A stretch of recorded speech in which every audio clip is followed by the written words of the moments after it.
Hey guys, welcome to Taste of Recovery, the podcast, where we explore one's honest journey of surrender, willingness, acceptance, and courage. I'm Alicia Spenlove. And I'm Eden Sassoon. Please join us every week for authentic and raw conversations with inspiring people in recovery. We invite you and our guests to get real because the disease of addiction does not discriminate. Oh, no, it doesn't. And we go through so many emotions. We laugh, we cry, we pray. So get ready for a taste of recovery. When I went through that experience, feeling like I lost everything, a drink and a drug would not have made it any better. Hi, everyone. Let's welcome Neil A. to the studio today. Enjoy his taste of recovery. Well, I'm sober. Yay! A lot of people are happy about that, and especially my family. I've been sober for over 22 years. I didn't start out sober. I started out very reckless and rebellious, and I was what my mom would describe as a nice Jewish boy from Connecticut. I was, but I had this dark side to me all the time, and I had this rebellion. And as soon as I found alcohol, it just fueled it. And the first drunks I could remember was back in Hebrew school. We would, during services, the rabbi would be singing, and the older ladies would volunteer to pass out little shots of Manischewitz. And at one point during the ceremony, you take a shot, which is, and they would put the tray behind the bima and set it all up so that when it was time, they could just grab the tray and go. And I would say I would have to go to the bathroom, and I would go back there and I would do shots. And this is at 10 years old, 11 years old. And I would come back drunk, and the rabbi would be singing and I would be singing, and I'm like, I'm a singer, I'm singing. And the rabbi was like, oh, he's going to be a rabbi one day. Like, he's good. Like, he's into this. Little did he know. And then they passed it around, and they were like, L'chaim. I'm like, L'chaim. And I was just so excited. And I was just like, I love it. So that was on Saturdays. Hebrew school was also on Wednesdays, and I would always fake a stomach ache not to go because it didn't have booze. So I didn't want to go. What's the point? Why go to Hebrew school if there's no booze? Yeah. So that's just kind of like how I was as a kid. It was like anything towards the dark side I was into. And through depression and other stuff, and being bullied for being gay and all the different things, being suicidal, just going through so much as a teenager, which was very life or death for me. I mean, I had several suicide attempts and everything. So it was really hard, and self-medicating felt good. It felt good to have an escape. It felt good to feel good in my body and to feel, connected to other people, because we were all being bad, and we were sneaking alcohol. Like, we would go to the bar mitzvahs, and we would it would be open bar, and we would there was always the person working the open bar did not care. They were just like, here, go, take it. And that's kind of how it was as a teen. Then I went to college, and drugs became part of the story, and it was fun. Like they say, it was fun. And then it was fun with problems, and then it was problems. And the fun was fun. And I was young, and I was gay, and I was out of the closet, and it was going to bars and everyone buying me drinks because I was cute. I used to have hair, and it was like I was cute. And I would just be drunk all the time and just be doing drugs all the time. And it started out with pot. And that really was a gateway. They were true. It was they were telling the truth. Because that's what I was raised on. It's like, that's a gateway drug. It was a gateway drug, because eventually I was doing cocaine, and I was doing ecstasy, and I was doing acid, and I was doing mushrooms, and I was doing, I one time did ecstasy, and it had heroin in it. And it was just like anything and everything to get out of my own body and to feel this feeling of being high and feeling good in that moment. And I would just, my friends, I actually got a text from a college friend today, and she was singing Wilson Phillips, and she's like, it's just I know. And she's like, it's just like when we were in your car in college, because like all I would do is like get in my car, get high with my friends, get in the car and drive around singing. And that was like our fun thing. And like I am so blessed and grateful that I've never hurt anyone when I did that, because I was driving drunk or high every single day that I was since college, because I had my own pipe in the car. I had my own, like, I just was the kind of addict that just has to always have it and back up and everything. And the backup doesn't last long because I know it's there and I'm just going to use it. But I always drove stoned or drunk. And I do feel really grateful that I've never hurt anyone with that, because that's not everyone's story. I've heard plenty of other stories that don't go like that. So I left college and I was like, where should I go? Like, I'm graduating college. I don't want to be near my family. No offense to my family. I just was like, Connecticut's not for me. So at this point, did you realize you had a problem? The only reason that it felt like a problem was that I was always doing more than everyone else. And that bothered me, that people couldn't keep up with me. I have so many questions. Please. Okay. So at what age did you come out?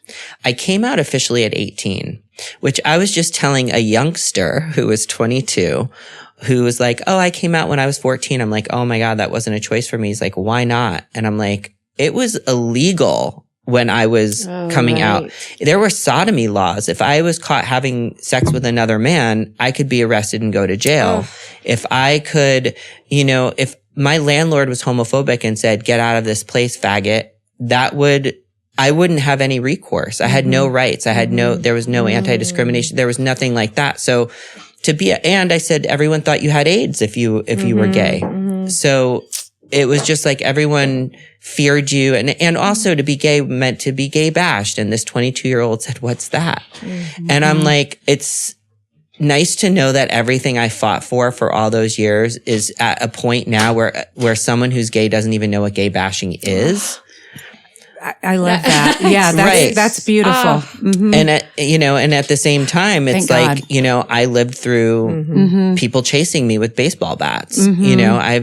And were you bullied in junior high? Junior high was where it was really bad. And the teachers joined in. It was just, and there was no lawsuits or anything before that. So like my mom would go down and she would fight for my rights, and there was nothing they would do. They would laugh at her. They would say, boys will be boys. And so wait, your mom knew when you were a teenager, you came out at 18 to who? Your parents already had known? No. So my mom didn't know I was gay till I came out at 18, but I was being called faggot all the time, and they were writing on my lockers fag, and they were doing all this stuff, and they were bullying me. And at that point, I didn't really even know. I mean, like I knew, but I didn't. Right. Like I thought it was just thoughts I was having. I didn't think, and I was just like, why do they call me? Well, because I have a high voice. I'm not the most masculine person in the world. It's like, they smelled it on me and I smell gay. So like you say, oh, I'm in Hebrew school and I'm, stealing the wine, but like there's a lot going on emotionally that maybe you weren't obviously consciously aware, but it was happening. I mean, this was, were you, haha, fun, let me steal the alcohol, but this became a way of escaping really early. Yeah, absolutely. Because I was uncomfortable in my skin always. And yet I was so into, I want to be an actor. And so I was doing a lot of acting stuff to get out of my, to get out of my skin. It was, I want to be a singer. And like when I'm on stage and I'm singing, I feel the most alive I can feel. So that was kind of a drug in itself, where it was like always wanting that. Because it's my true self. It's who I truly am. It's my gift. It's my soul. I love that. That's singing that. So it's like to get to that place.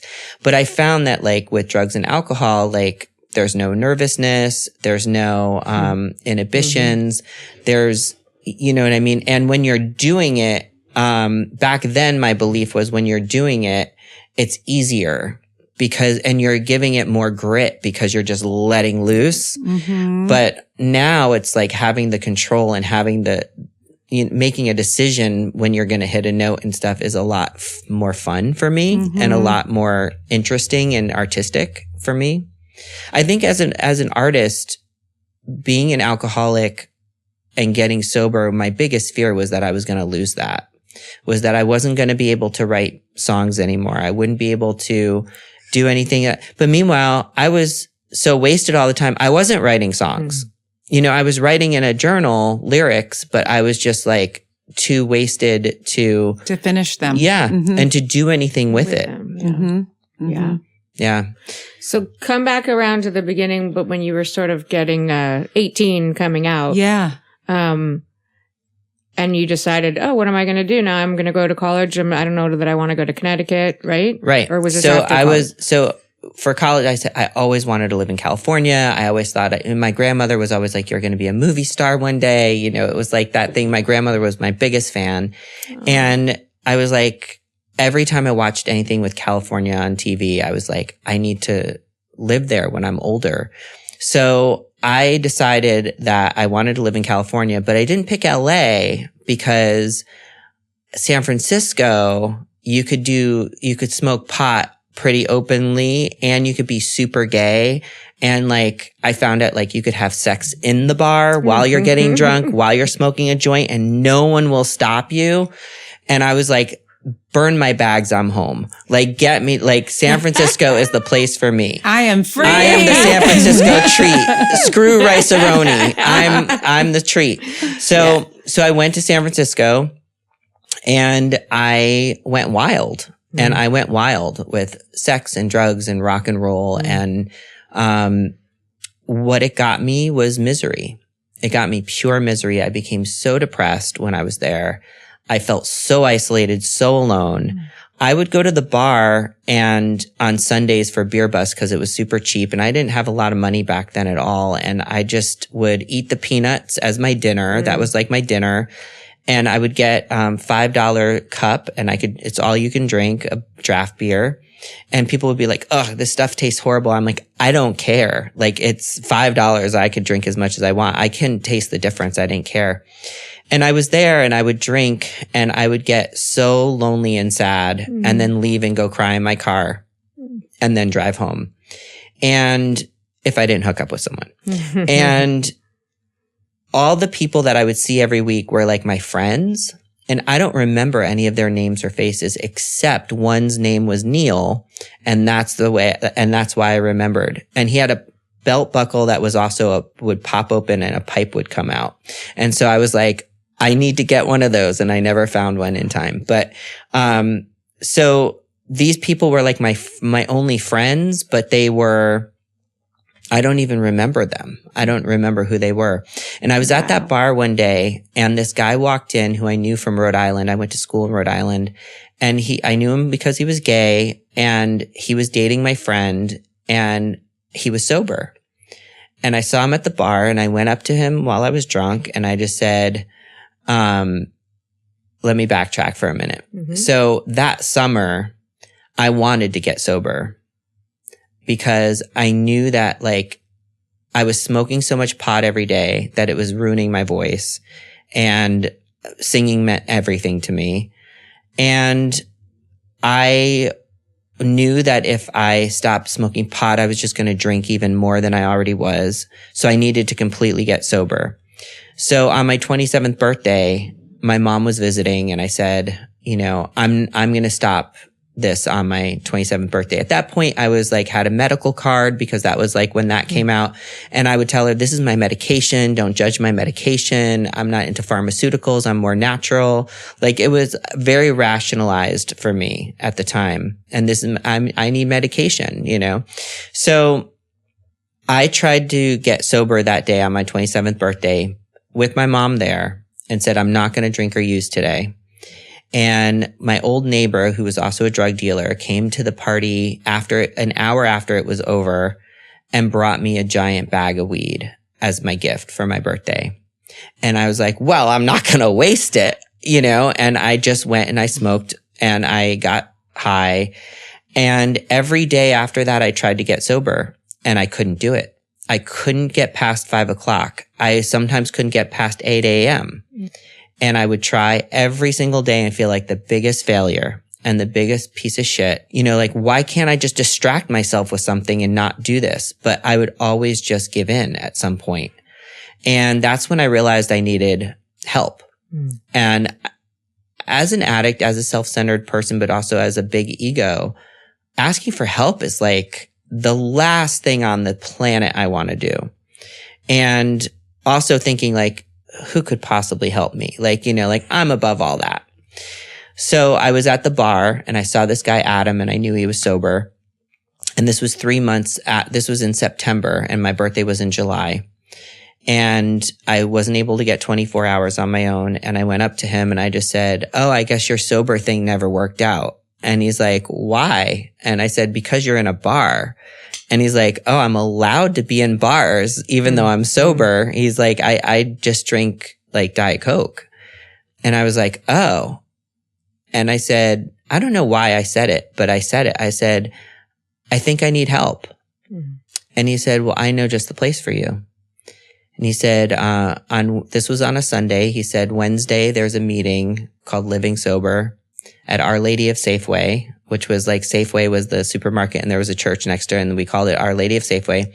And he said, it's at, I forgot, I think like 7 o'clock or something. He's like, just go in and just, and you can just sit and listen if you want. So I said, okay. And I couldn't get myself to do it at first because I thought I had to be sober to go.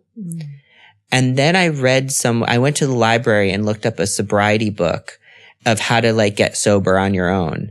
And it said, oh, and you can go to AA and it's like the only, requirement is the desire to stop. And I'm like, oh, I don't have to stop. I just have to have the desire. So that got me in the door.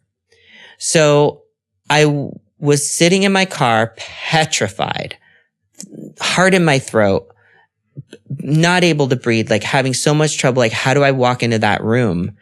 And I thought of this guy who I had a crush on when I first moved to San Francisco, and he was newly sober, and he told me he couldn't date me for 2 reasons. One, he was newly sober and has to focus on his sobriety, which I thought was the biggest crock of bullshit at the time.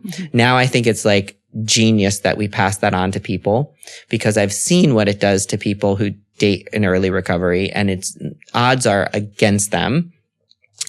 And he said, and 2, you're a drug addict and I don't want to be around you. And I was like, I am not a drug addict. I medicate with marijuana and that's different. So I thought of him. And so I just said, you know what? He was cute. Maybe there's cute guys in there. Anything to get me in the door. And I wanted a boyfriend more than anything. So I was like, okay, let me try this. So I walk in and he was the secretary.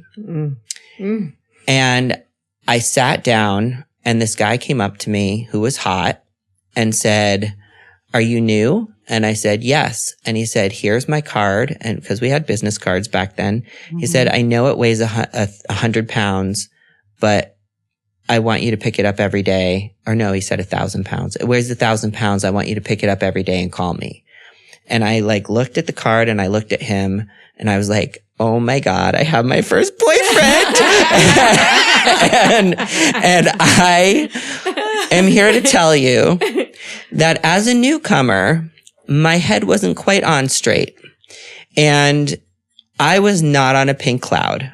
I was on a black cloud. For my first year was horrible, but it had a silver lining, that cloud. And I went through it. And part of what I went through was, as John became my sponsor, I thought he was my boyfriend. And I thought we were just pretending to be sponsor and sponsee so that his friends didn't judge him for dating a newcomer. I was wondering why he wasn't kissing me or anything, but I figured he just goes slow. And we would meet and have our dates, but our dates consisted of reading the big book and him giving me homework.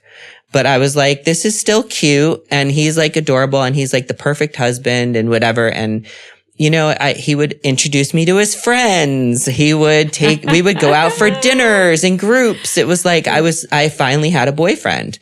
And it was around 60 to 90 days that he went on a date with someone, and it was the treasurer of a meeting.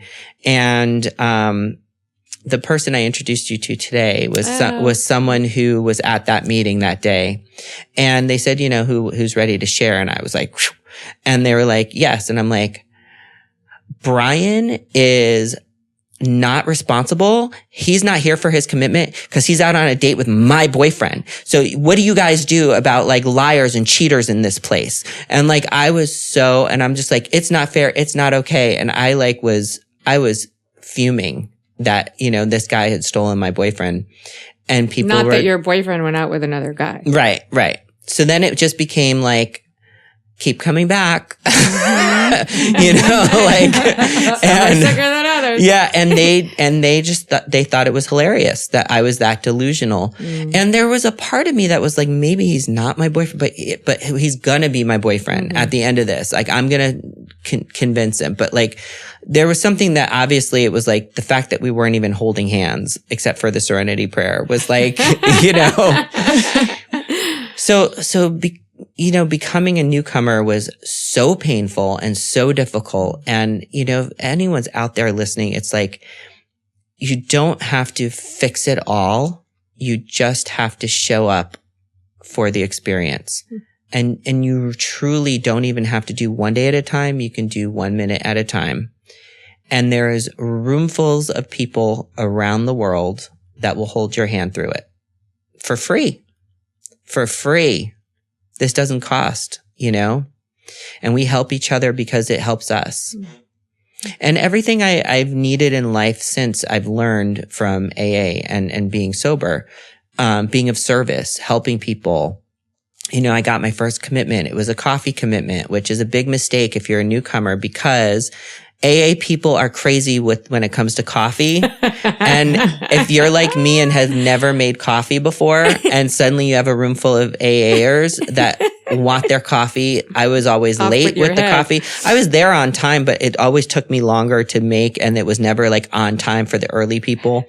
And then they always said it was horrible the way I made my coffee. So I gotta say, there are a few meetings I go to now. I'm like, who the fuck's making the coffee here? It sucks. It really is a big deal. I think it is, because some people that's their medication. I know that's what keeping their nervous system in check. But yeah, and sugar. It was the other thing. I was talking to my friend today. I said, do you remember when I was a newcomer, I gained 20 pounds? Like, I was just there were sweeties at every meeting. And it was just like, to help replace some of the alcohol from the sugar, some of the sugar from the alcohol. But I was just eating because I needed the comfort, because I was crawling out of my skin.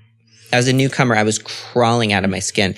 I hated being in my skin, but that was the practice. It was like, people told me, time takes time, because I was like, why can't I just have more time? And they're like, time takes time. And they said, if the only way through is through. Because I'm like, there's got to be another way to do this. And they're like, the only way through is through. And I said, well, this is hell. And they said, if you're in hell, keep going. If you're going through hell, keep going. And I did. And that has served me to this day. So I just did everything John told me, because he was my boyfriend and I was codependent. And so I went to 90 and 90. I got a commitment. I was of service. I raised my hand in meetings. I, offered my number to newcomers. I just did everything. And that's from a person that didn't want to do anything I was rebellious. I never wanted to do anything that people told me. But I surrendered, and I was willing. And the willingness and the surrender was what saved my ass, because when I came in, they said, you have to have humility.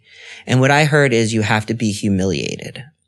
And I was like, that's not what I want. I'm like, what do I do? Stand in the middle of the room naked and people throw things at me? Like what? Like, how do I become humiliated? And they're like, not humiliated, humble. And I'm like, I swear to you, I was a college educated person. I did not know what the word humble meant. And I've discovered what that is. And that's one of the most beautiful places to be, because I learned from one of the old timers who at the time had 25 years. And I was like, how did he have 25 years? That's impossible. And now he has 48 years or whatever, but he told me that this is a disease of the ego. And the more we do to deflate our ego, the closer to sobriety we are. So I would start to find ways to deflate my ego. And what's tricky is we also, there's that saying like, we're the piece of shit that the universe revolves around, because it's like our egos are so big, but we feel like shit about ourselves. And I found a way to have self-esteem, but not ego, to the best of my ability. So it's you could be completely humble and have total self-esteem and think you're an amazing human being and you do good for people. And for me, the key to that is doing good for other people. Because when you do esteemable acts, when you do show up in the world to be of service, you feel good about yourself and you realize, hey, I'm not such a piece of shit. Like, I'm sure you guys have been in meetings where someone comes up to you and says like, oh my God, that thing you said was so amazing. It changed my life. And you're like, I don't even remember saying it. And sometimes I'm like, well, that kind of sounds like me, but you just never know. But being of service. So, after I got sober, I was like, let me focus on me. That was the first thing, is like, let me rebuild. Like, I've always, wanted to be a singer. And I was telling you, like, want to go on tour with the Indigo Girls and like do this. I'm a lesbian folk rock person. So I was like, I have to, Melissa Etheridge. Yes, Tracy Chapman. Oh, like, she's my girl. Yeah. So I wanted to write a lesbian folk rock album. And, I wasn't able to do it before I got sober. I wasn't motivated enough. I wasn't strong enough. I wasn't willing enough. I wasn't willing to, collaborate with other people because of my ego. It was like, I want this album to be written by Neil, sung by Neil, like everything, like owned by, Oh, the record label's mine. Everything's mine. And I learned in sobriety to share the stage and to that everyone has value around you, and that like collaboration can be fun. It can be fun to collaborate with someone.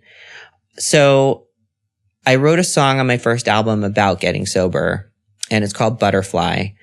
And the symbol of the butterfly has always meant so much to me. And my grandmother visits me as a butterfly, and I have a lot of butterfly magic in my life.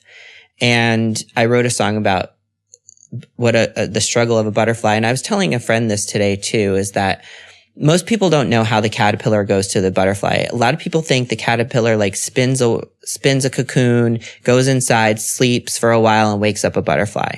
That's not at all what happens. So this caterpillar eats and eats and eats, goes, hangs upside down, its head pops off, its guts split open, and the inside of the guts is what becomes the chrysalis. And the inside of the guts is where the butterfly is created during that period. So, like, how is that even possible? Yeah. Watch videos of it. It's insane. You're like, ew. Like it like pumps itself up, and then it just guts to just split open. Its There's body like just life and life. Yeah. So and death in the same moment. Right. Wow. Because without death, there's no rebirth.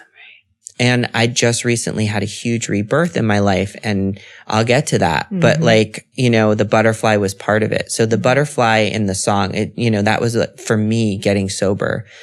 I feel like unless you hit rock bottom, well, not unless you hit rock bottom. Let me rewind that. Okay.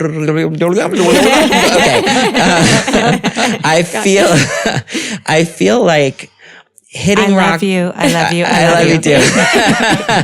I feel like hitting rock bottom is one of the biggest gifts, because every time, and like I said, I just went through something, like many things.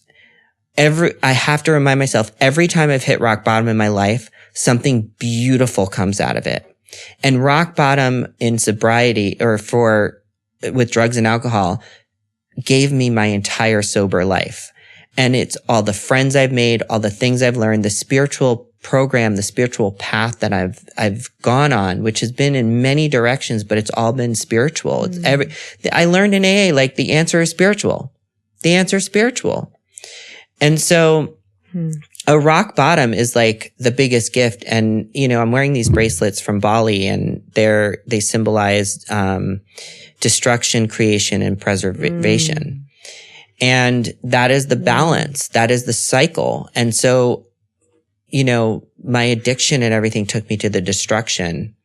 And then when I got sober, it became the creation. And now I'm in the preservation of it. And it doesn't mean you can't dip back down, but it's the cycle. Mm-hmm. And like I said, I just, have been going through something and I knew the answer was spiritual and that I was going through this because this was the destruction stage and I had to go through. Do you want to share? Yeah, I'll just share because I'm now. Because I know, and I know that you don't know the other half of the story. So please share with us. Okay. So last year I went to Bali and we'll get back to Bali because that's part of helping people and part of what my journey has been. And I got back from Bali and I walked in and I saw something's wrong with my dog. I'm like, she's not acting herself. She like peed in the bed, which she's never done before. I was like, something's wrong. Took her to the emergency room and they told me that she has cancer and that, she doesn't have much time. So if you're a dog or cat owner or a pet owner, that that's your child. And, being single and everything, it was like she was everything for me for 14 years. And I was devastated, obviously, to get that news. And then I realized that I had a mold infestation in my house. I kept smelling must, and having not been in the house for a month while I was in Bali, I came back and I'm like, it smells in here. And I knew I had a plumbing issue way back when, and so it was probably related, but I pulled my bed away from the wall and it was covered in black. And with further investigation realized that I was living in a house of mold. And I knew I had to like leave, and I didn't know how to do that with this dog. And that was like the week that I found out she had cancer. And then the week after I found out I have cancer. So it was a 3-week shit show. And after I found out I had cancer, the week after, she died. And then I left the house and I was never allowed back in. I lost all my possessions. I lost everything. And I was without a place to live for 9 weeks and slept on 15 different beds and just bounced around and while I'm in this grief and while I'm trying to figure out how to get my own treatment for cancer, I'm just like, God, like, it's so easy to go to like, why is God doing this to me? And then it's like, I know it sounds ridiculous, but I'm like, God is doing this for me. This is part of an upgrade. This is part of an upgrade. And this is the destruction and the loss that I'm having. And the deeper it is, the better the creation's going to be. Like the lower you go, the higher you go. And the pendulum swings always. And the higher it goes in one direction, the higher it will go in the other direction. So I just held on to the bracelets and the colors and saying like, I'm just going through grief and loss. So for the whole year, I had grief and loss, friends, other things. And then I had my first like true love boyfriend, like really like fell in love, first healthy relationship I've ever been in. And right before I went back to Bali this year, he moved to Europe and we broke up. And I was like, this close. And I don't know about other people, but like for someone that hasn't been through many breakups, I didn't realize just like, oh, that's why you can't stop crying. Oh, that's what a broken heart really feels like. Like I've been through grief of other kinds, but this kind of grief is specific. And I was like, oh, but it was also just like such a lesson. And I went back into Bali being like, I'm going into Bali to be reborn and to have butterfly magic. I'm going in, I'm doing it. And this is going to close out the year of death and destruction and grief and loss and detachment. Detachment was a big lesson for me. And I went to Bali, and that's what happened. I had butterfly magic everywhere I went. I have pictures of butterflies all over my face. I have, you know, everywhere I went, everything I did was butterfly themed. I went into these caves that have temples inside of them, and they're like the womb. And you're in there and you're doing the ceremonies, and then you leave and you're leaving the cave and you're going out and you're being reborn out of and one literally looks like it is a vagina that you leave out of. And so that was like my rebirth that was happening there. And so after all those years of, you know, singing, songwriting and stuff, and I went into kids entertainment after my lesbian folk rock didn't work out so well. But like I had put all that on a shelf for so long. And when the last night of the retreat, I wanted to surprise all my students. And I said, you know, like, okay, we're doing a closing circle. I found the perfect place. And they're thinking it's like, you know, a rice field or something. And I like bring them into a karaoke studio and we do karaoke. And at the end, I'm like, you know, I don't want this to seem self-serving, but I feel in my heart that this is like really important for me to do. So I'm going to do this. I haven't sung this song in 15 years in front of people, but I want to sing it. And I sang Butterfly for them because they rooted for me during that whole trip. They knew what I had gone through and they kept being like, Neil, a butterfly, a butterfly, a butterfly. So it was very transformative. And when I was at a butterfly sanctuary, some of the chrysalises I'll show you pictures later. They look like metal casings and they're gold or bright green. And it looks like you dipped it in gold. And I said to people, do you understand that this gold was in the inside of that caterpillar? That this gold was this magic, that this caterpillar had to lose its head and split open and lose everything that they know and become something completely different. And it was golden inside. And that's all of us. That's all of us. We have that magic inside of us. Thank you. Yeah. And one way to access that is, like I said, being of service. Being of service. It's like helping another person. You know, I'm a healer now, and I'll talk about that, and I'll say how, you know, being of service, it's like I became a healer, a Balinese healer. It's like I moved to LA to do children's entertainment. And I was like, you know, I had a puppet. I was developing a screenplay. I still am. And like, I was doing parody music. And I was, yeah. Click. Yes. And I was like doing celebrity birthday parties and I was like doing all this stuff. And that's why I moved here. Right. And then I had a life event where my brother-in-law had stage 4 cancer and died. And what he went through, he was all about being of service. He would stop and change a flat tire for a stranger. He once, you know, picked up the kids from Hebrew school, and the person painting the lines in the parking lot spilled the paint, and he dropped the kids home and came back and helped him clean it up. He was all about being of service. And when he died, the rabbi said, we all have to go out and start being of service to people, because we have to make it fair in this world, because it's the world's out of balance without him here. He did so much for so many people. You all have to go out and do stuff for people. Because one of the most beautiful ways to be of service is to be unknown, is to do it anonymously. That's the most humble thing. And I feel like, you know, we always have these angels that are walking among us and we don't realize it. And some of us are the angels and we don't know it until we're in the experience.